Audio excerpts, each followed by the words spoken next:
rin sa TNC Pro Team, but this is the matter at hand. Nabanggit mo kanina dun sa Infinix Keys to Victory. Okay. Ito na ang bago.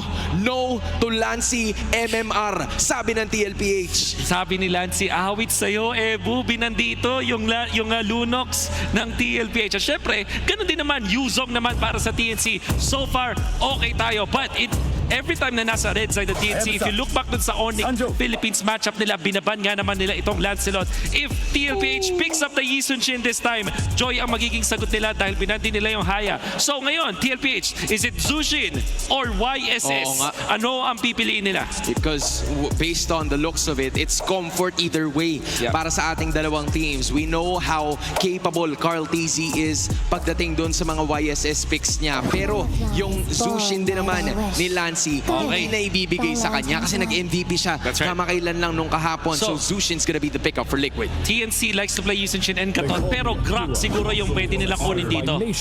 But instead, Yisun Shin Gatot, as we have predicted in this game, that's going to be Fredrin immediately para sa TLPH. Imposibleng hindi ko maalala ang voice line na yan. Oo, di ba nag-SS lang si Hellcurt dun sa paligid, pero okay lang yun. What if ipares sa nila ng isang Arlo tong Fredrin na to? Siyempre, yan naman yung typical combo ng side ng TLPH. Apart from that, meron ding Alice na pinipili. And that should be Lapu-Lapu na pinili. Third pick, Fredrin and Lapu-Lapu po ang sagot ng TLPH. I think the idea here for Liquid is they want to make yung Lapu-Lapu a little bit more flexible. Tsaka yung Arlot kasi pag sila yung pumili, it wouldn't really be a threat para sa TNC na piliin din yun kasi the Gatot Kacha and the Arlot combo isn't really, you know, originally good on paper. Decente siya kung magkakaroon sila ng mga showtime plays na ganun nga yung ginawa ng TLPH kamakailan lang nung nakalaban nila yung Aurora, but it didn't work so well for them. Kahit na sabihin natin na umabot sa 10,000 yung kanilang kalamangan kahapon. There was a comeback attempt that was successful from the Northern Lights, but for TNC, it's the Alice wrapping up the composition for both of the teams in the first phase. So there's a decent amount of, you know, wombo combo CC skills na manggagaling sa TNC. This is the preparation mula sa TNC. Alice ang kanilang isasagot sa Lapu-Lapu ng TLPH. So far, because of the fact na ang piniling mid lane na TLPH ay Jushin, tapos may kasama silang Fredrin, mataas yung control rate dito. In fact, madami silang mga stuns pag dinagdago pa yung Lapu-Lapu. Pero ang kulang sa kanila, damage. That is why this Alice was picked up by TNC. Sa ngayon, hindi pa natin nakikita ng TLPH ng way para tunawin ang tanky heroes ng TNC courtesy of Chaknu, pati na rin itong Alice ni Trimar. Pag may revitalize itong Alice, mahihirapang mag-burst ng TLPH. TNC, identifying this, hindi sila magbaban ng mga burst mages. In fact, ang kanilang ibaban ay mga JP heroes. Hylos na ba ang kasunod na ban na to mula sa TNC? You're looking at, you know, them removing a bit more ng mobility. Tinanggal nila yung combo dun sa Fredrin ng Matilda, which we've been seeing from the past few weeks now. On the other hand, that's an Eve na tinanggal ng Team Liquid Philippines because of the artillery mage removal. They don't want to control the area if you are TNC. So kung titingnan natin para sa TLPH, binan nila yung Eve. Ngayon yung TNC napapaisip, should we ban the 1-1 na napakataas ng contention rate nung regular season. Pero pagdating itong playoffs, hindi masyadong pinapansin. 1-1 is a hero na typically kinakombo din sa isang utility jungler kasi hindi ganun ka-greedy when it comes to the farming. And TNC, wala pa sila mage. At Hylos nga ang ibaban dito ng TNC. Inopen nila ang 1-1. This tells me, handa sila na mag-lane versus that 1-1. The Bane ban could have been an answer to the 1-1. TNC, nanakawin nyo ba ang favorite hero ni Benny Cutie? And ipapares sa greeting composition nila o hahayaan nila makuha to ng TLPH. If they pick up the 1-1, that means there are two farmers na kailangan talagang maapag-scale ng maayos. That's pressure on both Trimar and Chaknu na may hawak nung Alice tsaka ng Gatot Kacha to provide a lot of space. So, yung kanila mga CC or ultimate skills, kailangan nilang tipirin yan sa mga unang objectives or maybe pave the way para magkaroon ng espasyo ang mapa at makakuha sila ng objectives. What if Farsa ang kunin dito na TNC o kaya naman Lilia para meron silang pangkontra doon kung sakali? Instead, it's Novaria. Ganun pa rin. The nuke mage that we're looking for ang tatapat nila pampalagkit sa kanilang composition. Meron na sila sagot kahit paano dito sa 1-1. TLPH might consider that. Pero ang isa pang nagiging sagot dito na nakita natin kahapon, Nathan, TLPH, nanalo sila with that Nathan when they picked it up once dito sa ating regular season. Pero hindi babalik sa harit ang TLPH. Mid-range ang kanilang atake dito. Looking for their roamer. Sa mga ganitong moments, ang natitira is Badang or Hilda. And that could be the option for TLPH. And may Arlot pa rin naman. What is your Daddy JP stun hero? Sunrise. A combination, that is the Khalid na pipiliin ni JP at ng TLPH. This is them looking for the backlines. Parang ayaw na nilang masyadong patagalin yung laban. They wanna try to look for Lancy na nandun sa likuran kasi alam niya na hahanap-hanapin siya eh. So TNC needs to have an answer for that. Parang hindi ko nila gusto mag-fight dito. Remember they pick up the Iksha before? Yes. Kasi front to back to TLPH, pangharapan yung gusto nila gawin. Although may dive itong si JP, it's not gonna be the quote-unquote dive hero kasi wala siyang halos makakasabay na magsusupplement ng damage. Right. Meron pang dive ang TLPH, don't get me wrong. Pero damage na pang diver, yun yung magiging problema. It's the Granger instead. So, as we said, hindi nga talaga sila kukuha ng fighter. Kasi ang idea dito, meron nga silang pag-dive pero wala sila nung parang pang-abot doon sa Zushin at Harit, di ba? Yep. Kailangan pa nilang lumapit and it will be awkward for them to fight. Kaya naman, lalabanan ng konting range dito, nagdagdag ng range ang side ng TNC. This is a moment for TLPH with a classic composition na kanilang na-build up. It's somewhat lacking a little bit more on the damage department, but if they can farm very well, baka posible na makita natin sila na mag-stampede, and same could be said for TNC who's building towards a double marksman lineup. Nadagdagan mo pa ng Novaria sa pagkakataon na ito. At ito ang pagkakataon, Champions Arena, unang laban ng Best of 7 series. Casters, you better get this started. At magsisimula na nga ang lower bracket finals ng Season 16. Pumuso ang TNC Pro Team kahapon at nakita natin ang kanilang kagustuhan na lumaban sa mga kampyon. Pero ang kanilang kaharap ngayon, Team Liquid Philippines, the reigning, defending MPL champions. Hindi rin ito nagbibiro dahil ito yung version ng Liquid nakakagaling lang sa talo, nakakagaling lang sa defeat against Aurora. Yep. And kita naman natin parang kilalang-kilala talaga nilang isa't isa. Yung draft ay nagkaroon ng konting deviation coming up from both sides. Pero itong deviation na ito naging familiar na tayo kasi nakita na natin ito na ginamit nila nung regular season. Oo, at nakita na nga rin natin, when we look at the composition of the side of TNC Pro Team, nasanay na tayo ng mga mid-range mage ang ginagamit dito ni Lancy, mga Zushin, mga Lunox, syempre, signature. Pero ngayon, kakaiba na. Mas malayo artillery range on this Novaria. Oh, kasi may mga ano pa naman, may mga tulad pa nila Kimi, nila Farsa. Pero I think yung combo nung Alice and pati rin yung Novaria ay super tempting for TNC kasi kapag nag-start yung team fight, kapag hindi kami heroes ng TLPH, medyo dependent sila if makakapasok ka sa loob ng mga skirmishes. Pero imagine mo, nasa ilalim ka ng Astral Echo, na shout sa Echo by the way, and may Throne of Ruin problem ka pa. So malaki yung protection ng TNC. Ito yung box na hinihingi ni Wolves sa kanyang keys to victory. Oo, grabe din pala no, kapag natamaan ka ng Astral Echo, mas malaki yung chance na matamaan ka ng Avatar of the Guardian. At ito na yung nauuso ngayon eh. Yung mga Alice combo natin na may mga kasabayang Gatot Kacha o Crack na mauunang pumapasok yung Alice with a Throne of Ruin. Tapos may immediate follow-up muna doon sa kanilang rover. Sa totoo lang, medyo mahirap nga yung kakaharapin ni Carl TZ. When it comes to the objective, ni Sanji ay sinubukan din naman nilang banatan. Charmo ngayon ang naiipit doon sa gitna ng laban. Na-slow pa nga siya doon sa dasal ni JP. Yeah, grabe yung suntukan sa middle lane. Talagang alam nila, gets nilang dalawa. Ito yung pinampanalo nila sa mga games nila nitong playoffs. Yung prioritization dito sa middle lane. Kasi dito talaga nanggagaling lahat ng pressure. Pero mauna, mag-turtle si Cartesi. Chak! No! Mamamatay sa kamay ni Daddy JP. Sumubok si Zaida ng counter kill pero niluhuran lang siya. And yung objective ay hawak ngayon ng Cavalry. Great early start para dito sa Team Liquid Philippines. Nakuha na nga nila ang pagong at mukhang mai-invade pa nga dito sa Zaida. Magagamit na ang Kamuntigan pang manakaw.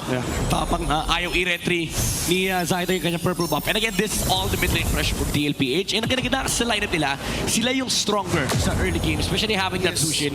Actually, yung Zushin lang, mid-prio na kagad din eh. Dagdagan mo pa ng Khalid na may damage, na may konting stun kapag umabot ng level 4. This actually perfectly fits dun sa win condition ng TLPH na kailangan nila makalamang sa early game kasi grabe yung mid-game power spike nila, lalo kapag nakuha na ni Hared yung kanyang first item. Bilis din kasi nung ikot na imagine kahit makita mo ng Mountain Sucker, teka lang, sa gitna kasi ay merong laban.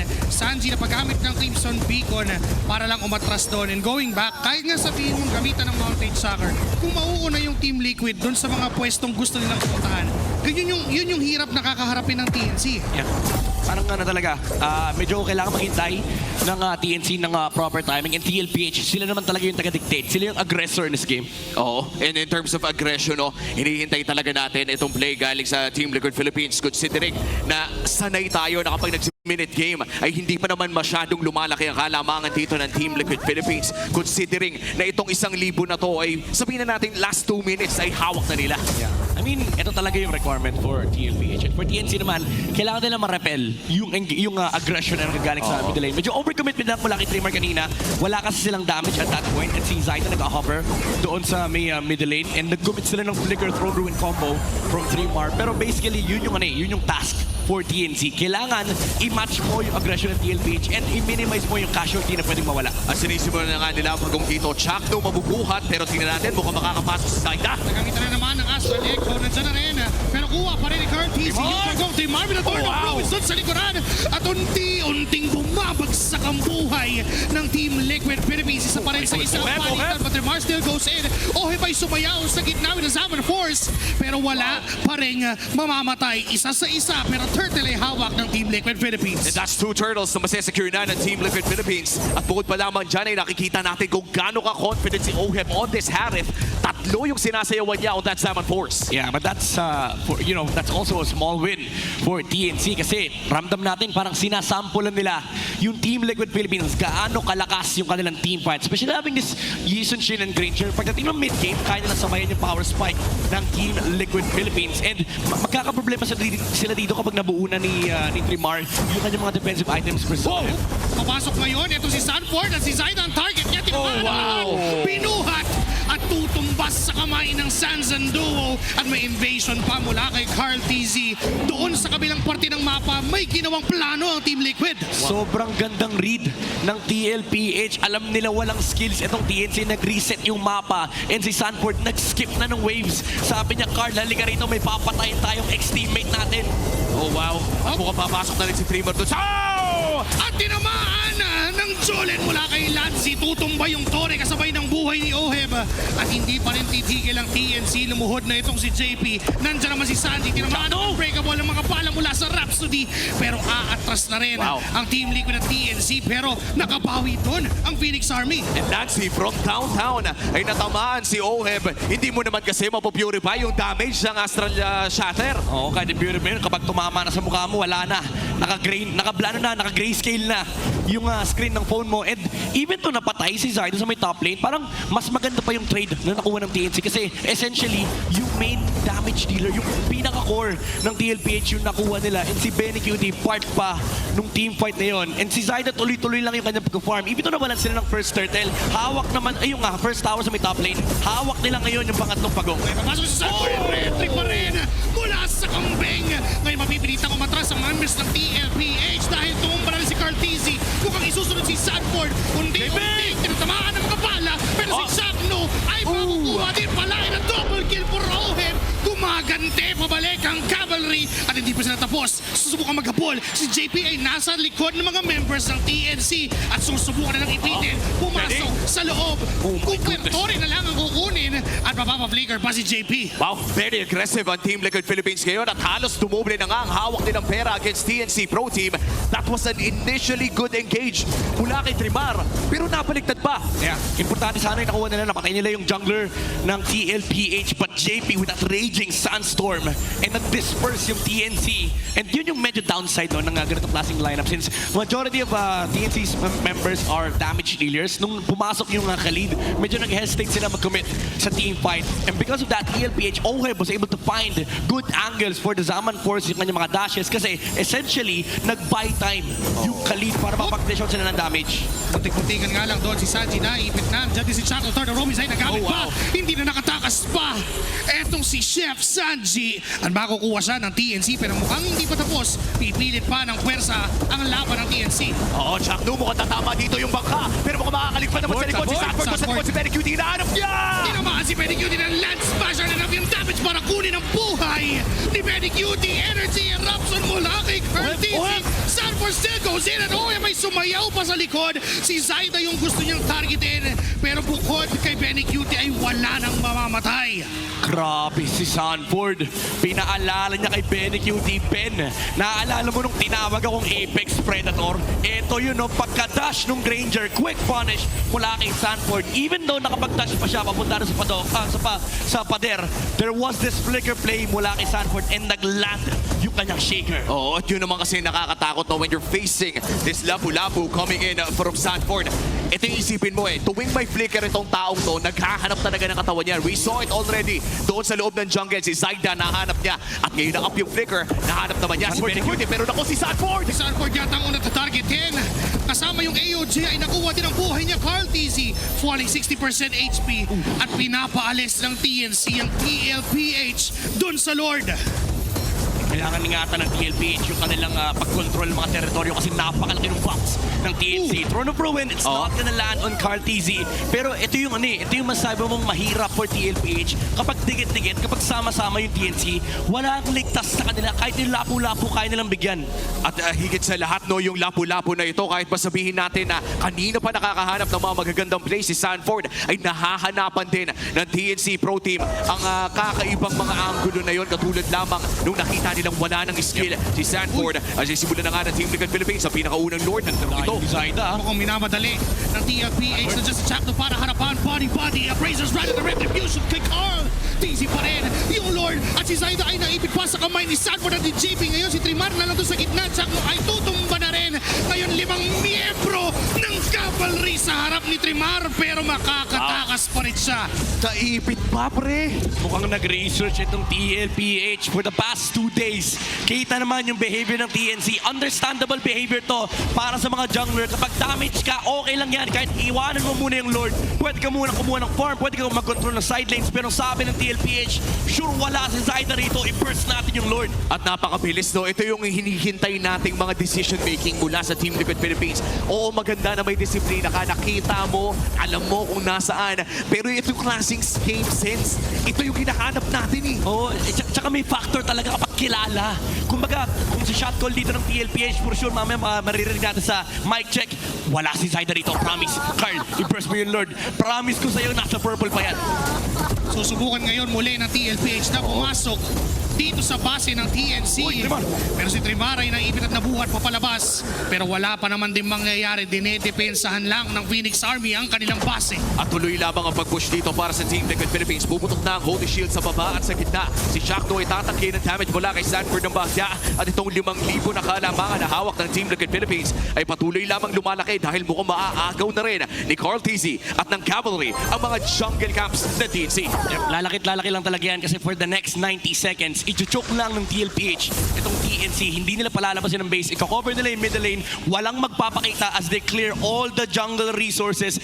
Lilinisin yung mapa. Majority of the time, kapag nakikita natin to, nagkakaroon ng 2K gold swing. And that is gonna be big for TLPH. Kasi even if sabihin natin late game dito, yung TNC, lalo lang lumalakas yung kanilang damage dealers for TLPH. Especially kapag lumabas na yung Divine Glaive mula kay Oheb. Yan. Nasilip na nga rin natin sa Infinix in-game equipment na talagang dumadami na yung items ng Team Liquid Philippines in a way na ito na yung kahit mag-build ka ng Magic Defense ay mahapdi na rin si Sanji at si Oheb. Ang thing naman for TNC is they have Lancy. Yung Novaria na mataas yung poke damage and as well as yung vision na kanyang ibigay together with the Season Shin. Yun yung way ng TNC para hindi basta-basta sila mapasok ng TLPH. Yeah. Pwede nila magamit yung kanyang scout, yung vision, and of course yung mga pang-check bush para unti-unti nilang unti-unti sila nila makalabas ng kanilang base, makover yung mga bush. Pero ang isa pang problem nila is kailangan pa nila mag-clear ng wave. Arteezy even using the retribution to chase Chaknu. Grabe. Ayaw talaga nilang pigilan. Ako si Chaknu! Tutuloy yata ang TLPH sa kanilang stampede. Si Chakno, kailangan na rin ng HP. Thorn of Rubens ay tumama doon sa mga members ng TLPH. Pero Sanford goes in doon sa likod. Pero unti-unti nga atras. Chakno ay tutumba na rin. Pati si Trimar ay aatras na. And TLPH, ganun-ganun lang kayang mag-angas. At habang nangyayari yun no, ay nakakuha tayo ng napakadaming mga objektiba as well for Team Liquid Philippines. Recta Lord pa para kay Oheb. 2 objectives plus a winning team fight. It almost looked dangerous for TLPH. Ang ganda nung nakaharap na punish ni Trimar, but Sanford shut it down. Hinarapan niya yung tatlo, men. Lahat ng damage dealer, nawala yung damage ni Trimar. Sabi niya, nasan yung mga kampi ko? Ayun, pinagkahampas nung lapu-lapo. At nakakatakot yun no, if you're Team Pro Team, considering na yung mga backliner mo, hindi naman ganun kakunat. You're looking at a Novaria and of course a marksman sa loob ng gold lane. Ito rin siguro no, yung nakikita natin kung bakit bumabalik yung mga fighter golds kasi hindi masyadong kailangan alagaan yung mga fighter gold lanes na yun. Ang lalakas mag-zone Lalo ang build ni Sanford dito is medyo hybrid, meron siyang damage. Pero most importantly, he does have the defensive capabilities to deal with the Granger, yung Alice kasi meron siyang radiant armor, and yung damage reduction din. Yung pagtalo ni Sanford kanina, 3 yung tinamaan niya. So almost maximum damage reduction yung nakuha ng lapu-lapu. At mukhang tuloy na nga ang pag-push dito para sa Team Liquid Philippines. Uunahin nila ang mid lane. Yung bottom lane ay may cover ng Decent Shin. Nagamit na rin yung Astral Echo para tingnan kung nasa ng mga kalaban ng TNC sa gitna ang baterya. Pero si Tremar nandun pa naiipit. Nasa labas ng base. Thorn of Rubens ay kinasa pero wala siya kasama damage. Si Tremar ay tutumbas sa kamay ni Carl Tizzy. Ngayon yung 4 na miyembro ay dedepensa pa rin. Yung gitna ay pwede nang targetin muli. Susugod muli ang TLPH. At mukhang tuloy lang ang mga waves. Si Chakno ang haharap para sa side ng TNC Pro Team. Matatamaan ng energy eruption pero makakapag-clear naman sa pinakauna. Subok na ngayon ng TLPH na tapusin ang lava raining Sansum sa likod. Nasa zone lang ang mga members ng TNC. Pero yung likod din naman ng TLPH medyo delikado at ngayon wala nang nakaharang. Ngayon wala nang obstacle. TLPH will get the first blood. Clean victory para dito sa Team Liquid Philippines. Dinaan sa magandang macro at tinapos sa maluwitang micro.